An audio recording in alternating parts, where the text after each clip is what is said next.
Oh, Pita Slicker, what are you doing recording vlogs when you should be doing homework?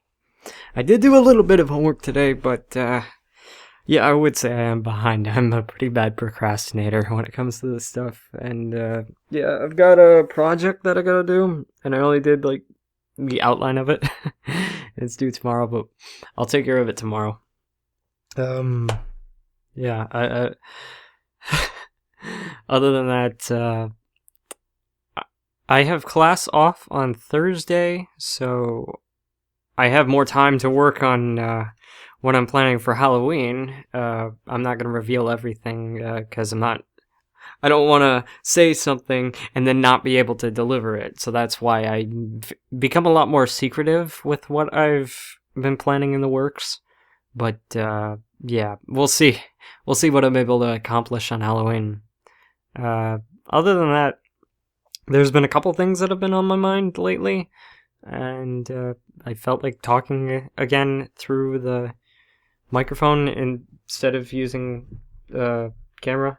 I just feel more comfortable talking in front of the microphone instead of the camera because, for one, I get to be a little bit more lazy, and I get to look however I feel like looking.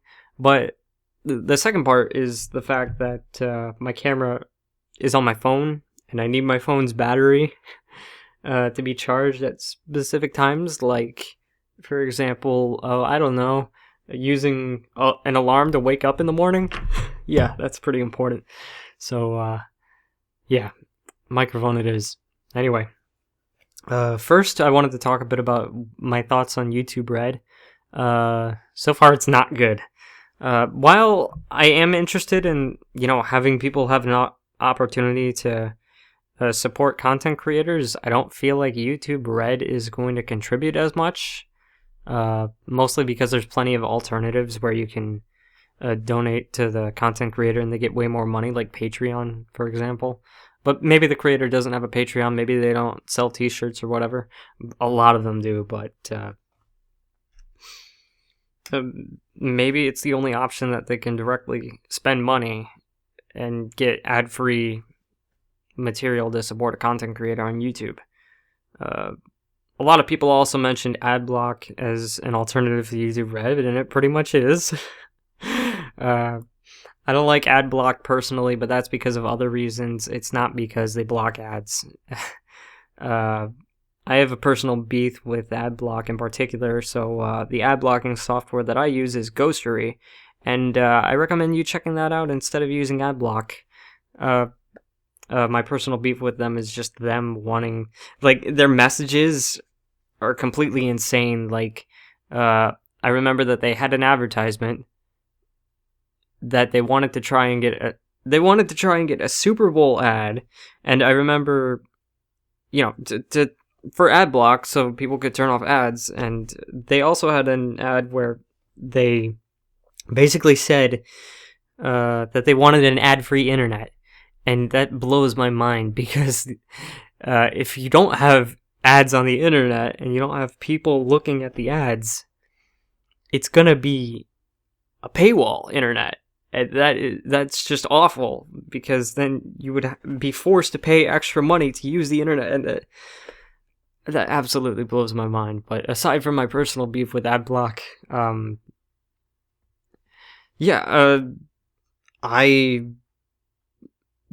I normally wouldn't have a problem with YouTube Red if it weren't for the fact that they have to privatize so many videos, and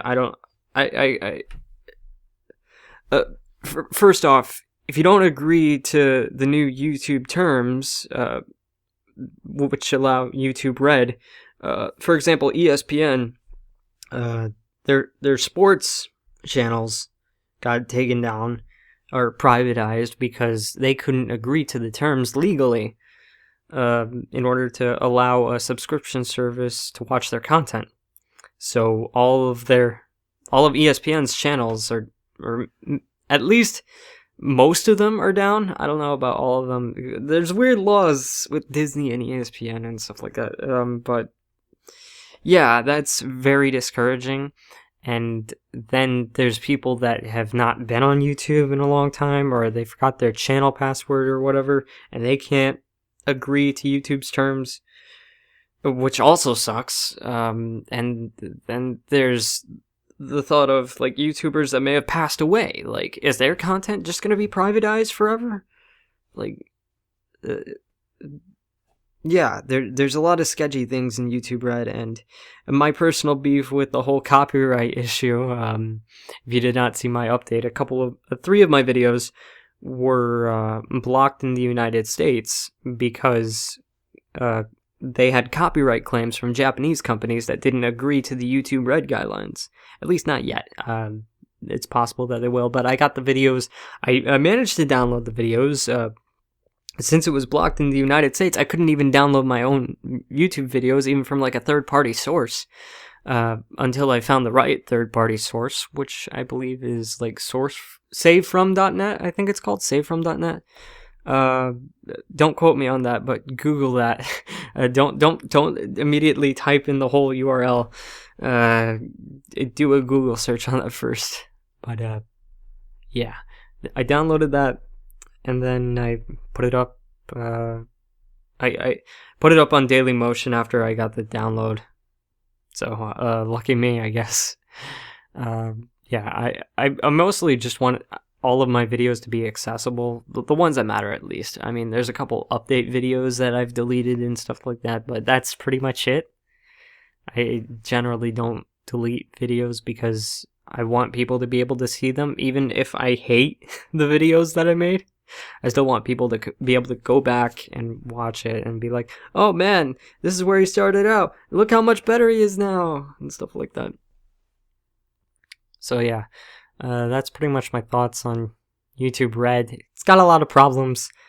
Not a fan of it. I was pretty optimistic about it when I first heard about it, but oh yeah, and then there's the whole deal with like maybe YouTube is forcing content creators to work with them in order to have their videos up. I don't know. There was a TechCrunch article about it, and I'm not sure. I don't know. I don't know if it's complete. You're gonna have to search that for yourself, because I can't remember, and I don't want to be factually incorrect, so I'm gonna stray away from that topic. But yeah, other than that's all my thoughts on YouTube Red. Other than that, one of my friends brought up the personality test thing. If you know about Myers-Briggs, I believe that's what they call it. There's a personality test available. I believe you can take it on personalitygrowth.com. It has like a personality test section, and it's pretty much all about giving you information for the personality test. And yeah, there were these detailed descriptions. Like there was an article that said, specifically, I was shown an article that said the things that drain each personality type most, and I thought this was pretty interesting. So like, each people from social interaction get their own sort of ways to re-energize themselves and to drain themselves. And if you haven't taken the personality test, definitely recommend it. It's certainly interesting, even if you don't agree with it. It's definitely worth checking out at least. I am an INFJ. That's introverted, intuitive, intuitive, I guess, or intuitive. I don't know. It's one of those two. Feeler and judger. So, yeah, let me go back to that description. There's a huge description, and I'm just going to read it real quick for INFJ. Because they are introverted, the INFJ will become quickly drained after too much social interaction. The hardest and most draining thing for an INFJ is being around too many chatty people. If someone is talking just to fill the void of silence, rather than someone who is having a relaxed and meaningful conversation, it will be tiresome. INFJs are very personal and often guarded individuals, and if they are forced to be around people that they do not trust for long periods of time, it will quickly exhaust them. They feel much more comfortable in an environment of people they trust and who understand them. If people are attempting to constantly force the INFJ into social situations, or are asking the INFJ to express themselves, it will be difficult. It is also very draining for the INFJ if they are constantly being shut down by others. When they get a strong sense of intuition, they are forced by others to ignore it. It becomes exhausting for them as well. They need to be allowed to explore their powerful intuition so that they can better understand it. Even though INFJs are very caring individuals with excellent listening skills, they can become drained by needy people. If others are constantly seeking the INFJ out for their own personal therapist, it is overwhelming and upsetting. They enjoy helping others but do not want to feel obligated to do so. They put enough pressure on themselves and do not need it from others. And yeah, pretty much everyone that read out their version of everyone I know that read out their version of this article pretty much agreed with it, including me. This is pretty fitting for me. Because, like, for example, if a friend invites me to a party and I know nobody there, I will almost always be silent. But if I'm in a classroom, I usually feel much more comfortable in that environment, and I often participate in group discussions. It's a lot easier for me because it's a calmer environment. I know people aren't going to judge me as much, whereas around strangers, got no chance. I mean, even if I don't know the classmates personally, it's the setting that makes me feel more comfortable. So, yeah, that's pretty much it. And yeah, I do sometimes socialize, but it's unless I don't socialize unless I feel comfortable talking with people and I kind of get an idea of who they are first, and then I'll start socializing with them. It's the same thing with like when I took my trip to BronyCon in Baltimore. There was on the train down there. I was overhearing a conversation and listening to people. There was an older woman that was like a retired officer or security or something like that, and behind me was a guy about my age, maybe a year younger, with his grandmother. And I started listening to their conversation a little bit, and then got involved about 30 minutes in, something like that. Just because I felt comfortable talking around them. Whereas it's very, very, very difficult to approach a stranger or someone who I don't feel comfortable around. I'm not sure how it is for other people, but yeah, that I definitely need to learn about someone first before jumping into a conversation, especially like group conversations and stuff like that. It's kind of how it's always been for me. So yeah, that's super accurate. And yeah, the other part about excellent listening skills and being drained by needy people. I don't want to call them needy. The articles seem to have a very good job of using insulting language. But yeah, it's a lot easier for me to talk about and try and help people when I feel comfortable doing so, or if I really want to help them in particular. But if someone approaches me with a problem, I'll try and help them, but it'll be more difficult for me to do so, and it'll be more difficult for me to wrap my brain around it. So yeah, that definitely can be more exhausting. So I guess I like helping others, but only on my terms. That's probably, I don't know. That's the only way I can think of phrasing it. But yeah, I felt this could be an interesting conversation, and I'm gonna keep it casual. I don't know. Shall Music FX made an interesting argument why, like, if you're encouraging discussion, why don't you put it on your main channel?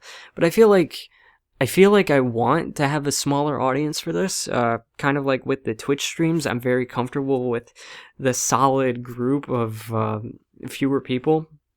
And it's just easier to manage. It's easier to have proper discussions with a smaller group of people, I think.